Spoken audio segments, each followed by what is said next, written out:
இன்றைக்கி நம்ம வீடியோவில் வந்து ஒரு பொருள் தரும் பல சொற்கள் இந்த டாப்பிக்கில் தான் பார்க்க போகிறோம். ஸோ இதுலேருந்து கட்டாயமாக வந்து நம்மளுக்கு ஒரு கேள்வி வந்து கேட்டுருவாங்க. ஸோ கிட்டத்தட்ட இந்த வீடியோவில் வந்து பார்த்திங்கன்னா 70 ஒரு பொருள் தரும் பல சொற்களை வந்து நம்ம பார்க்க போகிறோம். இதை படித்தாலே போதும், நம்மளால் கண்டிப்பாக எக்ஸாமில் வந்து இந்த கொஷினுக்கு வந்தோடனே நம்ம கேள்வியை அட்டன் பண்ண முடியும். ஸோ முதல் வார்த்தை என்ன அப்படின்னு பார்த்தீங்கன்னா சோறு.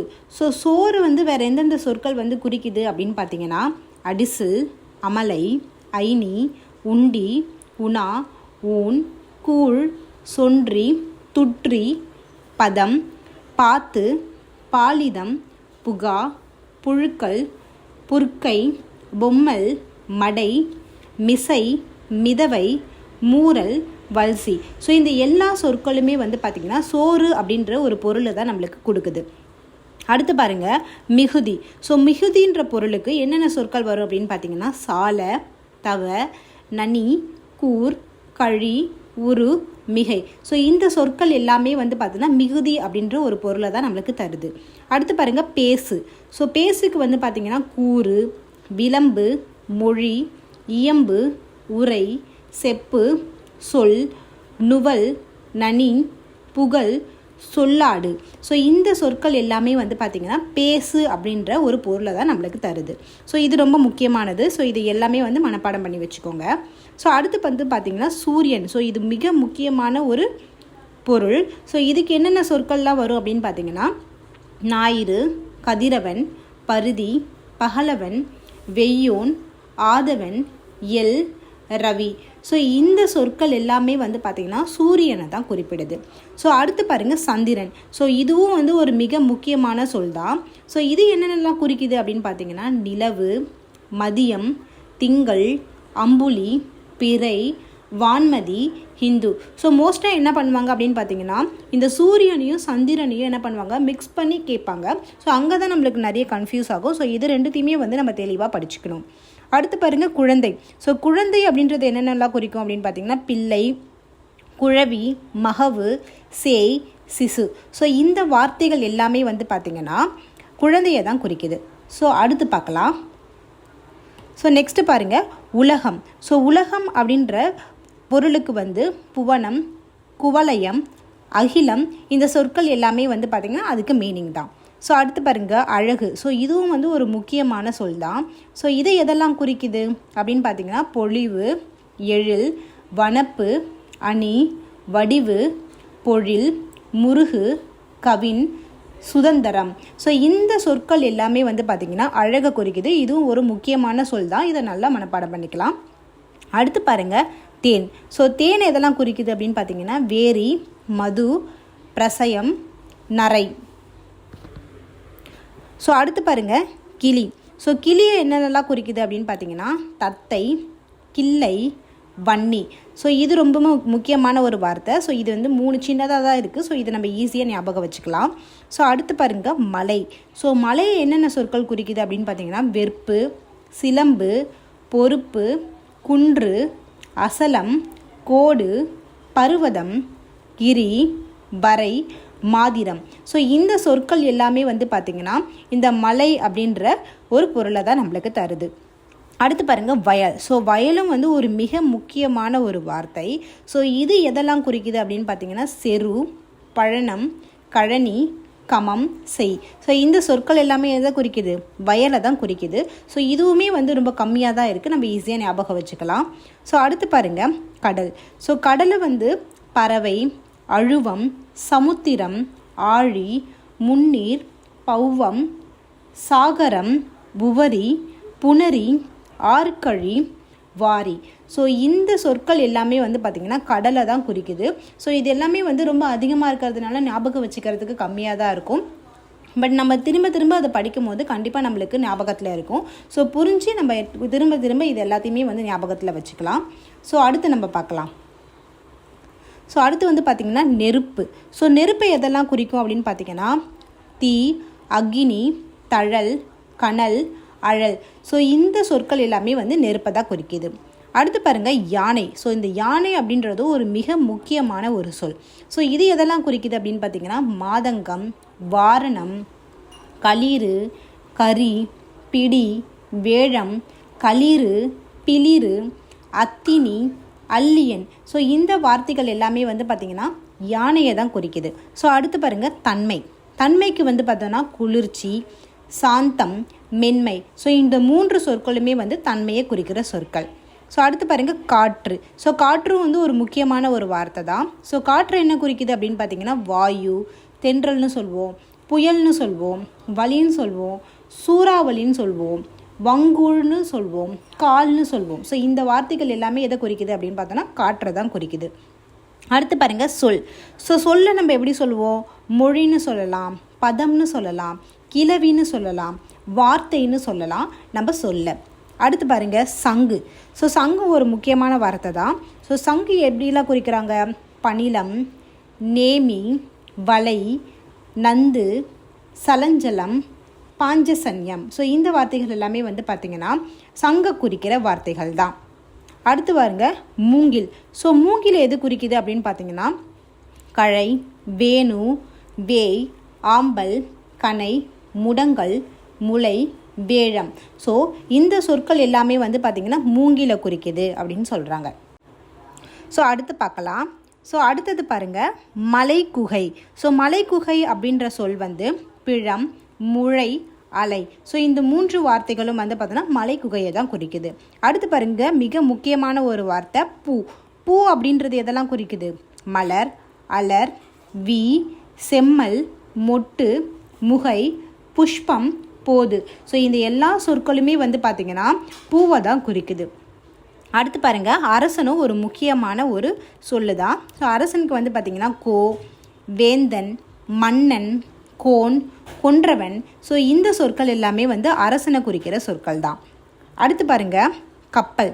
ஸோ கப்பலில் வந்து பார்த்திங்கன்னா வங்கம், நாவாய், அம்பி, தோணி, ஓடம், படகு, புனை, மிதவை, தெப்பம், களம். ஸோ இந்த சொற்கள் எல்லாமே வந்து கப்பலை குறிக்கிற ஒரு சொற்கள் தான். அடுத்து பாருங்கள் பெண். ஸோ பெண் அப்படின்றதும் வந்து பார்த்திங்கன்னா ஒரு முக்கியமான சொல்லு தான். ஸோ பெண் அப்படின்றது வந்து பார்த்திங்கன்னா மங்கை, மடந்தை, அறிவை, தெரிவை, நங்கை, மகளிர், மாது, பேதை, பெதும்பை, பேரிளம்பெண், மடவாள், வனிதை, யுவதி, காரிகை, பாவை, தையல். ஸோ இந்த எல்லா சொற்களுமே வந்து பார்த்தோன்னா பெண்ணை குறிக்கிற ஒரு சொற்கள் தான். ஸோ அடுத்தது பார்க்கலாம். அடுத்தது வந்து பார்த்திங்கன்னா காடு. ஸோ காடு என்னென்ன சொற்கள்? இது கொஞ்சம் அதிகமாக இருக்குது.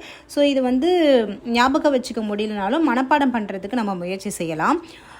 என்னென்ன வார்த்தைகள் அப்படின்னு பார்த்திங்கன்னா கா, கால், கான், கானகம், அடவி, அரண், ஆரணி, புறவு, பொற்றை, பொழில், தில்லம், அழுவம், இயவு, பழவம், முளரி, வல்லை, விடர், வியல், பொதி, முளி, அரில், அறம், பதுக்கை மற்றும் கணையம். ஸோ இந்த எல்லா சொற்களுமே எதை குறிக்குது? நம்ம காடை தான் குறிக்குது. ஸோ இதில் முக்கியமாக வந்து கா, கால், கான், ஸோ இந்த மாதிரி வனம், அதுக்கப்புறம் வந்து பார்த்திங்கன்னா கணையம், ஸோ அரல், முளி. ஸோ இந்த மாதிரியான வார்த்தைகள் வந்து ரிப்பீட்டடாக கேட்குறதுக்கு வாய்ப்பு இருக்குது. ஸோ இது எல்லாமே நம்ம ஞாபகம் வச்சுக்கலாம். ஸோ அதே மாதிரி அரண், ஆரணி, ஸோ இதுவுமே வந்து புறவு. ஸோ இது எல்லாமே வந்து பார்த்திங்கன்னா அடிக்கடி கேட்குறதுக்கு வாய்ப்பு இருக்குது. ஸோ இதெல்லாம் முடிஞ்ச அளவுக்கு நம்ம ஞாபகம் வச்சுக்க ட்ரை பண்ணலாம். ஸோ அடுத்து வந்து பார்த்திங்கன்னா குதிரை. ஸோ நம்ம ஆல்ரெடி வந்து யானை படித்தோம் தெரியுங்களா? ஸோ யானைக்கும் குதிரைக்கும் இருக்க ஆப்ஷனை தான் வந்து கலந்து கொடுத்து நிறைய கேட்பாங்க. ஸோ அதனால் ரெண்டுத்தையுமே வந்து நம்ம தெளிவாக படிச்சுக்கணும். ஸோ குதிரை வந்து பார்த்திங்கன்னா புறவி, பரி, மா, இவுளி, வயமா. ஸோ இந்த வார்த்தைகள் எல்லாமே வந்து குதிரையை குறிக்கிற வார்த்தைகள் தான். ஸோ அடுத்து வந்து பார்த்திங்கன்னா வானம். ஸோ வானத்தை என்னென்ன குறிக்குது? விண், விசும்பு, மீ, ஆகாயம். ஸோ இது எல்லாமே எதை குறிக்குது? வானத்தை தான் குறிக்குது. ஸோ அடுத்தது பாருங்கள் சண்டை. ஸோ சண்டை என்னென்னலாம் குறிக்குது? சமர், அமர், போர், செரு, யுத்தம். ஸோ யுத்தம் செய்கிறோம் அப்படின்னு சொல்லுவோம்ல. ஸோ இந்த வார்த்தைகள் எல்லாமே வந்து சண்டையை குறிக்கிற ஒரு வார்த்தைகள் தான். ஸோ இது வந்து நம்ம ஒவ்வொரு இடத்துலையும் வந்து பார்த்திங்கன்னா ஒரு விதமாக வந்து சொல்லுவாங்க. நம்ம வழக்கு தமிழ் நம்ம படிச்சிருப்போம். ஒரு ஊருக்கு போகும்போது ஒரு விதமான லாங்குவேஜஸ் பேசுவாங்கள்ல, ஸ்லாங் பேசுவாங்கள்ல. ஸோ அப்போவுமே வந்து கொஞ்சம் மாறுபடுறதை நம்ம தெரிஞ்சுக்கலாம். ஸோ இந்த மாதிரி இதில் இருக்க வார்த்தைகள் கூட அங்கே இருக்க எல்லாருமே வந்து யூஸ் பண்ணுவாங்க. ஸோ அடுத்து வந்து பார்த்திங்கன்னா உடல். ஸோ உடல் என்ன குறிக்குது? மெய், மேனி, உடம்பு, சரீரம், தேகம், யாக்கை, காயம். ஸோ இந்த எல்லா சொற்களுமே எதை குறிக்குது? உடலை தான் குறிக்குது. ஸோ அடுத்தது பார்க்கலாம். அடுத்தது வந்து பார்த்திங்கன்னா துன்பம். ஸோ துன்பத்தை என்ன குறிக்குது அப்படின்னு பார்த்தீங்கன்னா இடர், வேதனை, இன்னல், அல்லல், கவலை, துயர், இடும்பை, இடுக்கண், விசனம். ஸோ இந்த எல்லா வார்த்தைகளுமே எதை குறிக்குது? துன்பத்தை தான் குறிக்குது. ஸோ இதுலேயுமே முக்கியமாக இடர், இன்னல், வேதனை, இடும்பை, இடுக்கண், விசனம். ஸோ இந்த வார்த்தைகள்லாம் வந்து அடிக்கடி கேட்குறதுக்கு வாய்ப்பு இருக்குது. ஸோ அடுத்தது பாருங்கள் நட்சத்திரம். ஸோ நட்சத்திரத்தில் என்னென்னலாம் சொல்லுவாங்க? விண்மீன், உடு, தாரகை. ஸோ இந்த வார்த்தைகள் தாரகையும் வந்து அடிக்கடி கேட்குறதுக்கு வாய்ப்பு இருக்குது. ஸோ இந்த வார்த்தைகள் எல்லாமே எதை குறிக்குது? நட்சத்திரத்தை குறிக்குது. அடுத்து பாருங்கள் உறவினர். ஸோ உறவினர் எப்படிலாம் குறிக்கலாம்? கடும்பு, சுற்றம், தமர், பந்து, கேளிர், கிளை. ஸோ இந்த எல்லா சொற்களுமே வந்து உறவினரை குறிக்கிற சொற்கள் தான். அடுத்து பாருங்கள் மனைவி. ஸோ மனைவியை எப்படிலாம் குறிப்பிடுறாங்க? மனையாள், இல்லாள், தலைவி, கிழத்தி, துணைவி. ஸோ இந்த வார்த்தைகள் எல்லாமே மனைவியை குறிக்கிற வார்த்தைகள். அடுத்து பாருங்கள் தலை. தலை வந்து ரொம்ப சிம்பிள் தான். உச்சி, சிரம், சிரசு. ஸோ இது மூணுமே வந்து பார்த்திங்கன்னா தலையை குறிக்கிறது. இது நம்ம ஈஸியாக ஞாபகம் வச்சுக்கலாம். அடுத்தது பார்க்கலாம். ஸோ அடுத்து வந்து பார்த்திங்கன்னா தூக்கம். ஸோ தூக்கத்தை குறிக்கிறது என்ன சொற்கள்? உறக்கம், நித்திரை, துயில், சயனம், துஞ்சல். இதில் இந்த நித்திரை அடிக்கடி கேட்பாங்க, சயனம், துயில். ஸோ இந்த வார்த்தைகள் எல்லாத்தையுமே வந்து பார்த்திங்கன்னா அடிக்கடி கேட்குறதுக்கு வாய்ப்பு இருக்குது. ஸோ அடுத்து பாருங்கள் குழந்தை. ஸோ குழந்தை என்னென்னலாம் குறிப்பிட்றாங்கன்னு பார்க்கலாமா? பிள்ளை, மழலை, மகவு, குழவி, சேய், சிசு. ஸோ இது சேய், சிசு அடிக்கடி கேட்பாங்க. அடுத்து குழவியும் அடிக்கடி கேட்பாங்க. ஸோ இந்த வார்த்தைகள்லாம் நம்ம நல்லா ஞாபகம் வச்சுக்கலாம். ஸோ அடுத்து பாருங்கள் மாலை. ஸோ மாலையை குறிக்கிறது என்னென்ன சொற்கள்? கன்னி, ஆரம், தொடை, தாமம். ஸோ இந்த வார்த்தைகள் எல்லாமே மாலையை குறிக்குது. அடுத்து பாருங்கள் மேகம். கொண்டல், முகில், எழிலி, மஞ்சு. ஸோ இந்த சொற்கள் எல்லாமே மேகத்தை குறிக்கிற சொற்கள். ஸோ அடுத்து பாருங்கள் வாசனை. இதுக்கு வந்து நாற்றம், கந்தம், விரை, மனம். ஸோ இது எல்லாமே வந்து வாசனை குறிக்கிற ஒரு சொற்கள் தான். ஸோ ஆக்சுவலி என்னதுன்னா நம்ம ஒரு விஷயத்தை வந்து வாசனையாக இருக்குது அப்படின்னு நம்ம சொல்லுவோம்ல. ஆனால் தமிழில் வந்து பார்த்திங்கன்னா வாசனை அப்படின்றதுக்கு வந்து நாற்றம் அப்படின்றது தான் கரெக்டான மீனிங். ஸோ அடுத்து பாருங்கள் தாமரை. தாமரைனா என்ன? பங்கயம், கமலம், அம்புயம், முளரி, பதுமம், கஞ்சம். ஸோ இந்த வார்த்தைகள் எல்லாமே வந்து தாமரையை குறிக்கிற சொற்கள் தான். ஸோ அடுத்து பார்க்கலாமா? ஸோ அடுத்தது பாருங்கள் மலர்தல். ஸோ மலர்தல்னால் என்னது? அவிழ்தல், அலர்தல், நெகிழ்தல், விரிதல், வில்லல். ஸோ இந்த வார்த்தைகள் எல்லாமே மலர்தலை குறிக்குது. அடுத்து பாருங்கள் அடி. ஸோ அடினா கழல், கால், தாள், பதம், பாதம். ஸோ இந்த வார்த்தைகள் எல்லாமே அடியை குறிக்கிற வார்த்தைகள். அடுத்து பாருங்கள் அன்பு. அன்புனா பாசம், நேசம், கருணை, காதல், பிரியம், இரக்கம். ஸோ இது எல்லாமே அன்பை குறிக்கிற சொற்கள். ஸோ அடுத்து பார்க்கலாம் ஆசை. ஸோ ஆசைன்னா என்ன? ஆவல், விருப்பம், அவா, நசை, வாஞ்சை, இச்சை, வேட்கை, வாஞ்சை. ஸோ இந்த வார்த்தைகள் எல்லாமே என்ன ஆகுது அப்படின்னு பார்த்தீங்கன்னா ஆசையை குறிக்கிற சொற்கள். ஸோ இதில் வாஞ்சை வந்து 2 தடவை வந்துருச்சு. ஸோ அடுத்து பாருங்கள் சினம். ஸோ சினம் அப்படின்றது வந்து பார்த்திங்கன்னா கோபம், வெகுளி, ஆத்திரம், முனிவு, சீற்றம், காய்தல். ஸோ இந்த எல்லா சொற்களுமே வந்து எதை குறிக்குது? சினத்தை குறிக்குது. அடுத்து பாருங்கள் சிரிப்பு. ஸோ சிரிப்புனா என்ன? புன்னகை, நகை, முறுவல். ஸோ இந்த வார்த்தைகள் எல்லாமே எதை குறிக்குது? சிரிப்பை குறிக்குது. ஸோ அடுத்தது பார்க்கலாம் குளம். ஸோ குளம்னா என்னது? கோடு, தடாகம், பொய்கை, வாவி. ஸோ இந்த வார்த்தைகள் எல்லாமே குளத்தை குறிக்குது. இதில் வாவின்றது ரொம்ப முக்கியமான வார்த்தை. ஸோ இது அடிக்கடி கேட்குறதுக்கு வாய்ப்பு இருக்குது. அடுத்து பாருங்கள் புத்தகம். ஸோ புத்தகம்னா என்னது? நூல், பணுவல், ஏடு. ஸோ ஏடுன்றதை நம்ம அடிக்கடி படிச்சிருப்போம். நிறைய பழமொழிகளில் கூட வரும். ஏட்டு சுரக்காய் கறிக்கு உதவாது, இந்த மாதிரிலாம் வந்துடும்ல. ஸோ புத்தகம். ஸோ ஏடு அப்படின்றது என்ன வருது? புத்தகத்தை குறிக்குது. ஸோ அடுத்து பாருங்கள் கண். ஸோ கண்ணா என்னது? விழி, நேத்திரம், நயனம். ஸோ இந்த வார்த்தைகள் எல்லாமே கண்ணை குறிக்கிற வார்த்தைகள் தான். ஸோ அடுத்து பாருங்கள் ரத்தம். ஸோ ரத்தம்னா குருதி, உதிரம். ஸோ இது 2 தான் நம்ம ஈஸியாக ஞாபகம் வச்சுக்கலாம். அடுத்து பாருங்கள் சந்தோஷம். ஸோ சந்தோஷம்னா என்னது? மகிழ்ச்சி, இன்பம், புலங்காகிதம், உவகை, களிப்பு, ஆனந்தம், குதூகலம். ஸோ இந்த வார்த்தைகள் எல்லாமே எதை குறிக்குது அப்படின்னு பார்த்தீங்கன்னா சந்தோஷத்தை குறிக்குது. அடுத்து பாருங்கள் அறிவு, மதி, நாணம், விவேகம், மேதை. ஸோ இந்த வார்த்தைகள் எல்லாமே அறிவை குறிக்கிற வார்த்தைகள். ஸோ அடுத்து பாருங்கள் ஒலி. ஸோ ஒலி அப்படின்றது வந்து சத்தம், ஓசை, அரவம், தொனி, ஆரவம். ஸோ இந்த வார்த்தைகள் எல்லாமே ஒலியை குறிக்கிற வார்த்தைகள். ஸோ அடுத்து பார்க்கலாம் மெய். மெய்னா என்னது? உண்மை, சத்தியம், வாய்மை. அடுத்து பாருங்கள் நீர். ஸோ நீர் அப்படின்றது வந்து பார்த்திங்கன்னா தண்ணீர், புனல், சலம். ஸோ அடுத்து வீடு அப்படின்னா இல்லம், உறையுள், மனை, அகம். ஸோ அடுத்து பாருங்கள் சிங்கம். ஸோ சிங்கம்னா அரி, மடங்கல், கேசரி, அரிமா. ஸோ அடுத்து தவறு. தவறுனா மாசு, பிழை, குற்றம். ஸோ இந்த வார்த்தைகள் எல்லாமே எதை குறிக்குதுன்னா தவறை குறிக்கிற வார்த்தைகள் தான். அடுத்து பார்க்கலாம். ஸோ நெக்ஸ்ட் வந்து பார்த்திங்கன்னா பயம். ஸோ பயம் அப்படின்ற வார்த்தை வந்து அச்சம், கிளி, மருட்சி, மிரட்சி இந்த வார்த்தைகளை வந்து குறிக்குது. ஸோ அடுத்து பாருங்கள் புலி. ஸோ புலின்னா என்னது? வேங்கை, உழுவை, வெருள், கொடுவரி, குயவரி, பல்வரி. ஸோ வரி வரி வரின்னு முடியுது பாருங்கள், சிறுவரி. ஸோ இந்த வரி வரின்னு முடிஞ்சாலே அது வந்து புலி தான். ஓகேங்களா? அடுத்து வந்து பார்த்திங்கன்னா வள்ளியம், பயம். ஸோ இந்த வார்த்தைகள் எல்லாமே புலியை வந்து குறிக்கிற வார்த்தைகள் தான். ஸோ அடுத்து பாருங்கள் செல்வம். ஸோ செல்வம்னா என்னது? மாடு, ஆக்கம், திரவியம். ஸோ இந்த வார்த்தைகள்லாம் செல்வத்தை குறிக்குது. அடுத்து பாருங்கள் அம்மா. அம்மானா அன்னை, தாய், மாதா. இது நம்ம ஈஸியாகவே ஞாபகம் வச்சுக்கலாம். அடுத்து பாருங்கள் திரள். திரள்னா என்னது?